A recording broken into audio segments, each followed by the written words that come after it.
doenças virais, bacterianas, parasitárias e infecções hospitalares. A convidada do programa dessa semana é a doutora Ivana Cassol, médica infectologista. A gente vai conversar sobre o manejo dessas infecções, sobre formas de prevenção e sobre as inovações na área da infectologia. Fique conosco que nosso programa já vai começar.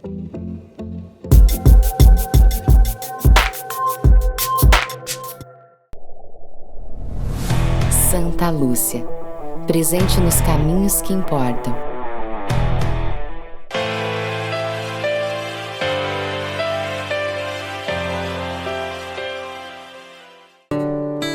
Grupo Felite, levando felicidade para onde for. LabMed, 60 anos em sintonia com a vida. Doutora Ivana, seja bem-vinda ao Laude da Revista Interativa, para a gente conversar sobre esse assunto tão interessante. Conseguimos encaixar a agenda. Bem-vinda ao nosso programa. Muito obrigada, eu fico extremamente feliz por esse convite e fico mais feliz ainda em poder contar um pouco da minha trajetória e de como é tratar infecções hoje na nossa realidade, na nossa cidade. Ótimo. Conta pra gente um pouquinho da tua trajetória, então, como que foi esse caminho até chegar à médica infectologista. Eu sou cruzaltense, mas há muitos anos moro aqui em Santa Maria. Eu fiz toda a minha formação na FSM, tanto faculdade quanto residência. Terminei a residência no final de 2018, início de 2019 e logo veio toda a pandemia. Então, entrei muito rápido no mercado de trabalho, justo nesse boom de infecções que nós tivemos. Hoje eu sou pós-graduada em atenção a paciente crítico crônico. Mais recentemente eu fiz uma pós-graduação em atendimento em paciente em cuidado paliativo. Faço controle de infecção hospitalar, trabalho no consultório, atendo os meus pacientes internados e hoje a gente faz também acompanhamento de pacientes crônicos ou que necessitam de internação domiciliar pela Unimed. Ah, entendi. Não, é uma agenda bem cheia mesmo. É cheia. De todos os pontos. Exatamente. A Infecto é uma especialidade que abrange muita coisa, então a gente tem bastante para se envolver. Com certeza. Quais são os principais desafios do controle de infecções hospitalares hoje que você percebe? O grande desafio que nós temos justamente é com o aumento de resistência bacteriana. As inovações em terapia antimicrobiana, os antibióticos não acompanham o nível de resistência que nós temos hoje. Por isso que nós lutamos tanto contra o uso indiscriminado, abusivo de antibióticos, tanto por conta, em casa. Eu brinco com aquele tratamento que sobrou do outro tratamento, que sobrou do meu filho, eu usar isso por conta, quanto a conscientização dos colegas em a gente reduzir e usar de forma adequada o tempo necessário na dose correta cada antibiótico para cada paciente. E isso hoje em dia é uma coisa extremamente individualizada. A gente tem meios de tentar identificar melhor o que está causando esse tipo de infecção para justamente a gente conseguir fazer uma terapia melhor guiada, com menos toxicidade para o nosso paciente. Nossa, que deve ser bem, eu digo, trabalhoso, complexo, né, essa organização no geral, para não prejudicar nenhum paciente. Exatamente. Né? Muito a gente tem detalhado.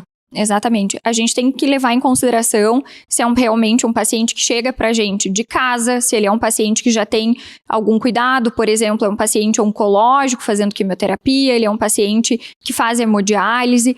Então, cada paciente tem o seu detalhamento, a sua individualização, porque justamente antibiótico não é uma receita de bolo, que é pra mim, não é pra ti, né? Então, desde consideração de cálculo de peso, de questão de função renal, sítio de infecção, tudo deve ser muito bem individualizado para a gente fazer a melhor terapia para o nosso paciente. E quais são as principais infecções que você percebe no dia a dia, assim? O que é mais comum? No dia a dia, no hospital, a gente vê muito paciente com pneumonia, infecção de pele, infecção urinária. São as coisas mais corriqueiras do nosso dia a dia.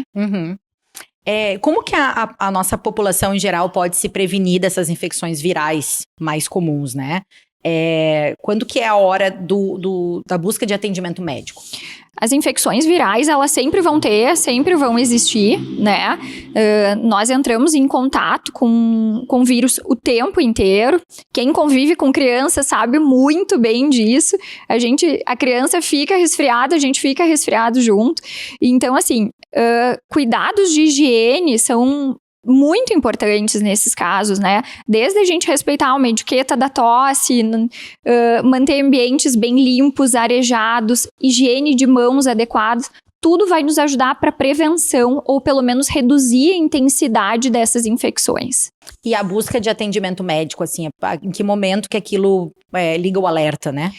A gente liga o alerta em algumas situações. Por exemplo, o paciente começou a 24, 48 horas, uma dor de garganta leve, uma tosse, aquele mal-estar, uma febre, tudo bem.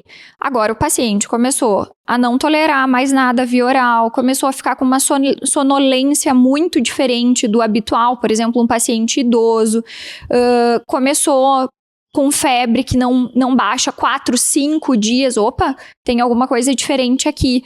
Então, sintomas muito diferentes do seu habitual, né? Dores muito mais intensas do que, eu tive uma vez um resfriado, me doeu o corpo um pouco, mas dessa vez tá estranho, eu não tô conseguindo comer nada, eu tô vomitando, o que eu coloco no estômago não para. Então, isso tudo a gente liga um sinal de alerta, assim. Infecções prolongadas e com sintomas muito pronunciados, a gente fica em alerta e a gente deve procurar atendimento, sim. Sim, ainda mais, é sempre essa questão de conhecer o próprio corpo, né? Exatamente. Porque todo mundo já ficou uma vez resfriado, gripado, já passou por essa situação e sabe quando é alguma coisa mais suportável. Exatamente. Né? Quando tu tá conseguindo lidar com aquilo e ainda consegue seguir, de certa forma, a rotina. Ou quando aquilo te derruba, de fato, Exatamente. né? Então, não achar que o corpo vai resistir a qualquer coisa. Exatamente. Né? E às vezes esses sintomas iniciais virais, eles são comuns a diversas doenças, inclusive uma pneumonia pode começar dessa forma, né? E eu sempre lembro que em extremos de idade, crianças e idosos, o nosso corpo funciona de uma forma totalmente diferente. Eu atendo muito mais idoso e a gente entende que idoso não faz febre na mesma intensidade que o adulto faz. Ele desidrata mais rápido. Ele fica muito mais sonolento, ele faz confusão mental com uma pneumonia, com uma infecção do trato urinário. Esses são os sinais de alerta, então, que alguma infecção diferente do habitual está se instalando. Certo. Então, a gente procura atendimento médico, sim. Com certeza.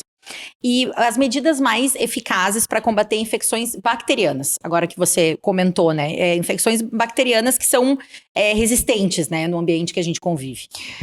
Bom, sobre infecções bacterianas, depende muito do sítio, do local de infecção, né?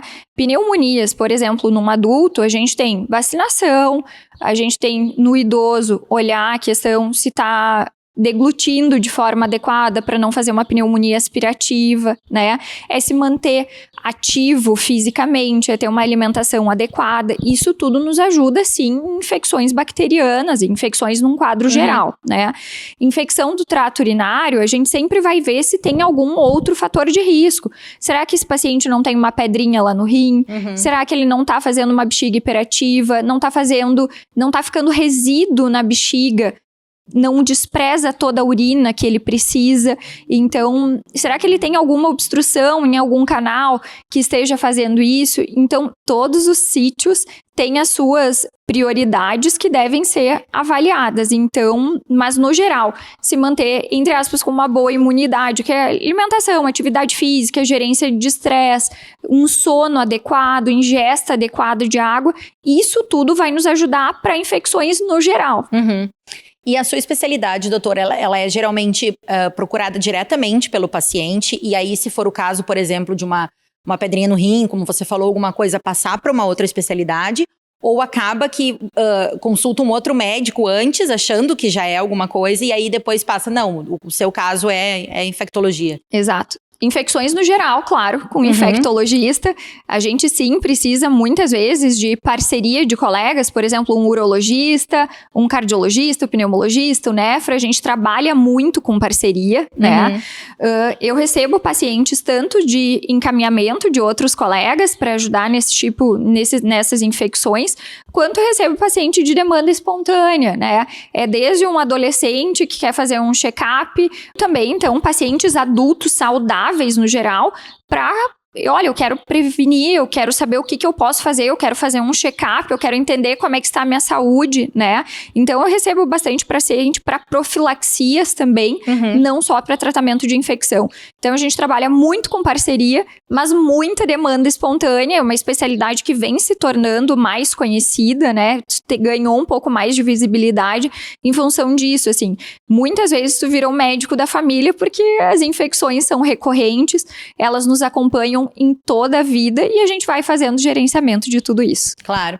E principalmente esse público adulto, assim, que você percebe é mais com relação às ISTs, assim, de doenças, né, as infecções sexualmente transmissíveis? Eu recebo bastante nesse sentido, tanto para profilaxia quanto para tratamento das infecções sexualmente transmissíveis. Mas eu recebo no consultório infecção urinária de repetição, infecção de pele, candidíase de repetição, o adulto que está fazendo mais infecção respiratória, a gente não sabe ainda a causa disso, enfim, diversas infecções, tanto de repetição quanto primeira infecção, chegam com muita frequência para mim, sim. Mas e o caso, por exemplo, agora, nesse caso das mulheres, né? Você falou da candidíase. É uma consulta numa gineco, né, num ginecologista, e aí essa candidíase, ela é passada para o infecto para ele tratar, ou o médico ginecologista, ele vai tratar isso por conta? O ideal seria passar diretamente isso para um infecto? A gente trabalha em parceria com o ginecologista sempre. Casos mais tranquilos, cada um, que nem eu digo, trata no seu consultório. Geralmente a gente recebe infecções de repetição de candidíase, que o gineco nos ajuda muitas vezes com coleta de secreção, para a gente entender o perfil dessa cândida e estruturar melhores estratégias justamente para a gente prevenir essas infecções ou reduzir a recorrência delas, né? Então, não tem isso assim, eu trato ou tu trata, nós tratamos juntos. Entendi. Isso é legal, porque na verdade, muitas vezes, eu acho que até por essa questão da especialidade, como você falou, se tornando mais conhecida. Exato. Porque quando fala, geralmente, em infecção ou doença sexualmente transmissível, acaba se referindo diretamente ao ginecologista, que a gente vai aprender, vai entender com ele. Exato. E, na verdade, não, tem todo esse trabalho em conjunto e até para, às vezes, mais aprofundado, né? Exato. Nos últimos anos, no Brasil, a gente viu um aumento de duas situações. A gente entendeu que, principalmente, para a questão de HIV, a gente consegue fazer um trabalho muito bom de prevenção de profilaxias pré e pós-exposição. Então, existem estratégias novas muito boas que também são individualizadas para cada paciente, e isso a gente tem, inclusive, em rede pública, de uma forma muito tranquila de se ter acesso para a gente conseguir. E outra situação que a gente vê muito no Brasil, o aumento de casos de sífilis. Então, o infecto se tornou realmente um parceiro, um grande médico para acompanhar isso tudo e fazer esse controle de tratamento após, tratamento de parceiros, e entender por que infectou, o que está acontecendo e o que nós vamos fazer para prevenir nova infecção. E no caso aqui da nossa região, o que você percebe, assim, as doenças parasitárias ainda são recorrentes? O que a população deve saber sobre prevenção e sobre sintomas? Isso melhorou bastante na nossa realidade. Existe sim doenças parasitárias intestinais, enfim, as diversas formas que nós temos, mas a gente nota sim uma redução na nossa realidade no geral, assim. Ainda tem muito para melhorar nessa questão, desde saneamento, higienização, manuseio de alimentos, cuidado com as cozinhas, creches, enfim. Mas como isso, geral mesmo, como é geral. necessário. Exato. Por isso que nós precisamos sempre redobrar o cuidado para, sabendo da situação, como ela se encontra, né? Então, sempre redobrar esse cuidado. Exatamente. E os sinais de alerta para infecções oportunistas, assim, especialmente quem tem o sistema imunológico já comprometido, né? Quem possa já ter alguma doença que afeta diretamente o sistema imunológico, qual é esse alerta que precisa ter? A gente tem 2 cenários, tanto o paciente que tem uma doença que afete o sistema imunológico, tanto doenças que precisam de medicações que afetam o sistema imunológico, né? Então, a gente vê cada vez mais pacientes oncológicos, reumatológicos, enfim, exemplos, usando medicações que deixam a imunidade muito baixa e as infecções, sim, são recorrentes.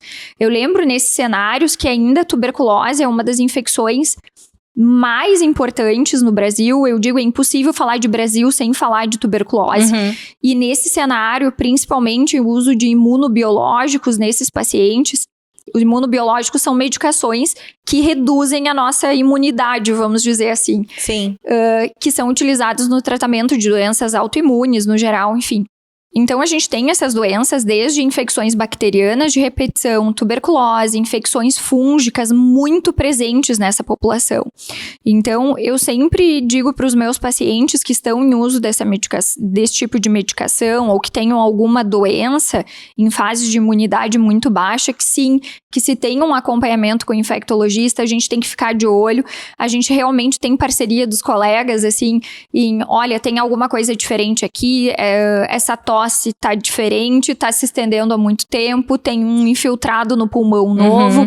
Opa, essa febre não existia, esse emagrecimento tá muito pronunciado. Então, a gente tem, sim, um conjunto de coisas que a gente tem que pesquisar, e é um paciente que, por ter imunidade mais baixa, é um paciente muito mais delicado e muito mais suscetível a isso. Eu imaginei, né, ia questionar isso, mas você logo falou no início dos pacientes oncológicos, né, que deve acontecer muito do que está no tratamento do câncer, já tem a imunidade recolhida. Eu tive um caso recente de uma amiga com câncer de colo de útero e, nossa, a imunidade dela, ela fez radioterapia, a imunidade dela estava muito baixa, então, tipo, ela, além de todo o cuidado que já estava com o tratamento, era uma das preocupações, assim, que foi conversado com ela, até por questão da imunidade, que poderia ter algum tipo de infecção, alguma coisa, né?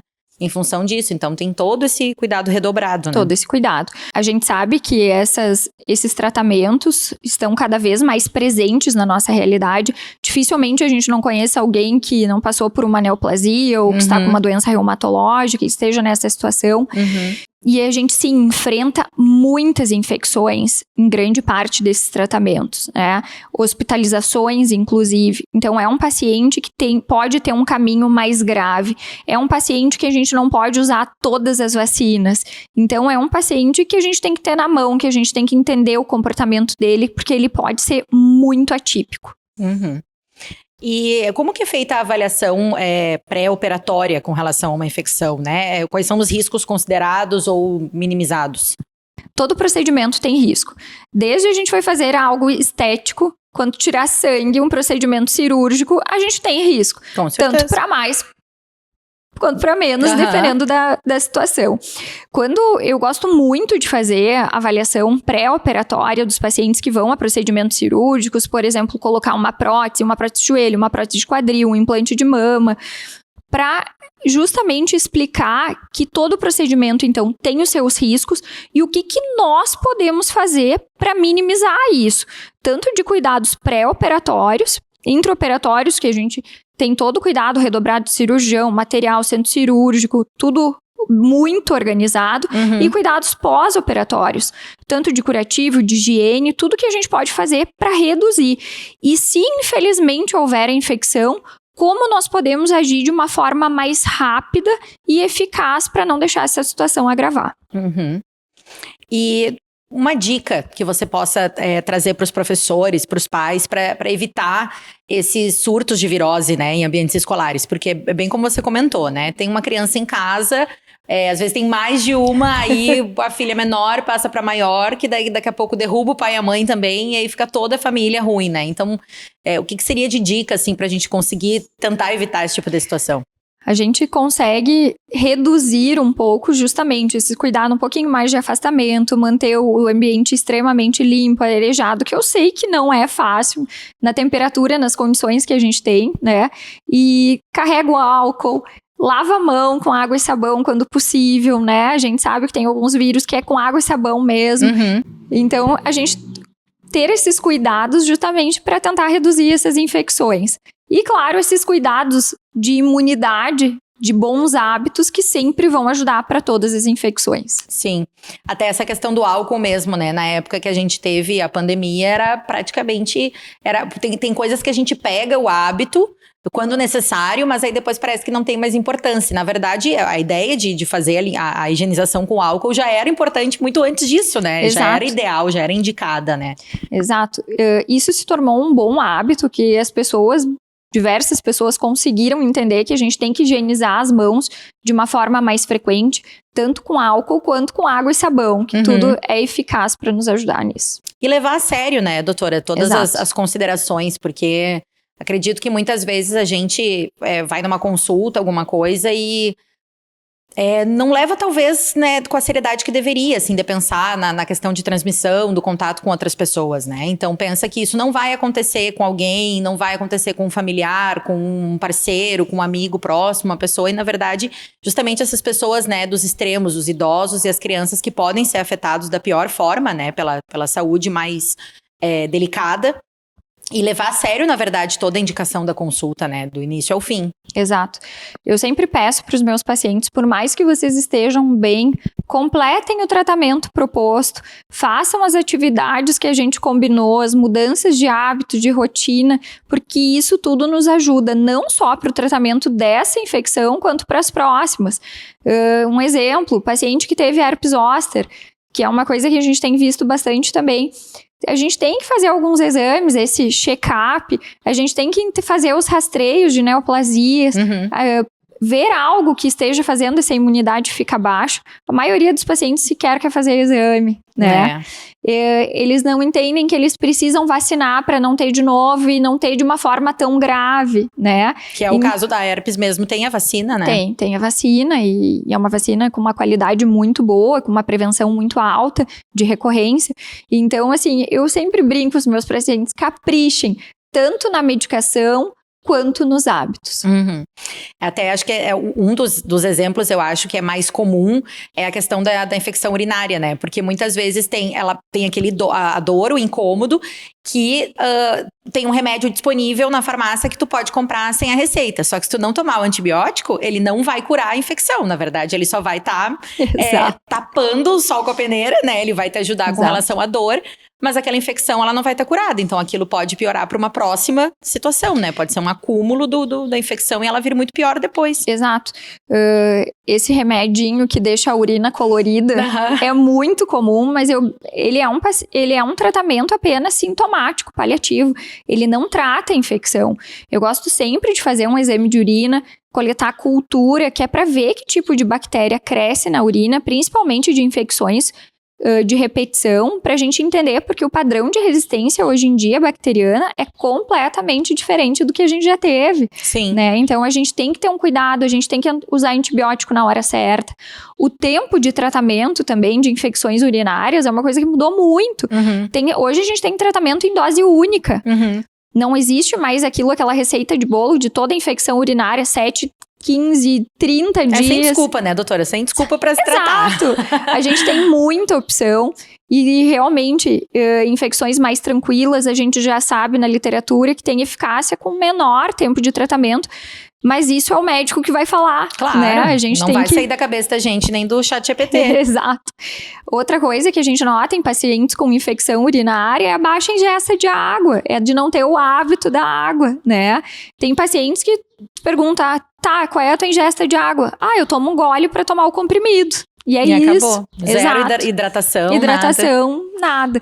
Então, são hábitos que nós precisamos mudar para ter uma qualidade melhor. E por fim, doutora, para a gente finalizar essas informações tão preciosas, tão importantes para a gente ter esse entendimento, que mensagem você gostaria de deixar para quem nos assiste sobre a importância da vacinação e de prevenção, né, contínua? Como você falou, fazer esses exames de rotina, esse check-up, mas entender de fato, a valorizar a vacina e a prevenção. Eu sempre digo para os meus pacientes que eu gosto de uma medicina muito prática e medicina de prevenção. A medicina de tratamento, ela é uma medicina mais demorada, mais chata para o paciente, né? E ninguém gosta de passar por uma infecção. Então, eu foco muito, eu luto muito por prevenção. Então, assim, existem estratégias com vacinação, existem estratégias de mudanças de hábitos. Então, tudo que a gente puder fazer antes para não chegar nessa situação, eu vou tentar e eu vou brigar pelos meus pacientes nessa situação. Que ótimo, então. Divulga pra gente o teu Instagram, para as pessoas também poderem te seguir, né? Acho que você também tem um site, né? Tem. Que eu também já vi encontrado. É legal para as pessoas poderem te conhecer o teu trabalho, buscar também, principalmente porque hoje tem nas redes sociais informações valiosas, né? Então isso é muito importante para as pessoas poderem acompanhar. Às vezes é passar por um conteúdo na rede social que dá aquele plim justamente para buscar o profissional, né? Perfeito. O meu Instagram é ivana.cassol. Meu site a gente vai deixar aqui embaixo. Lá a gente faz um conteúdo legal, um conteúdo simples e prático. Vocês vão ver muito meu dia a dia, tanto do consultório, de internação, de casos clínicos, quanto a minha vida também. Então, aguardo vocês lá. Obrigada, doutora, pela tua presença.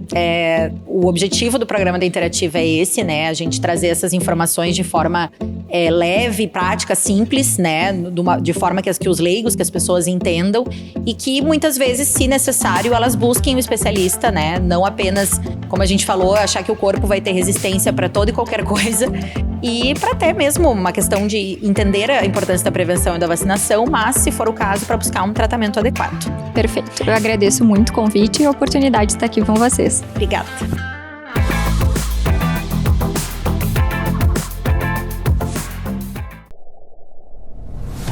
Santa Lúcia. Presente nos caminhos que importam.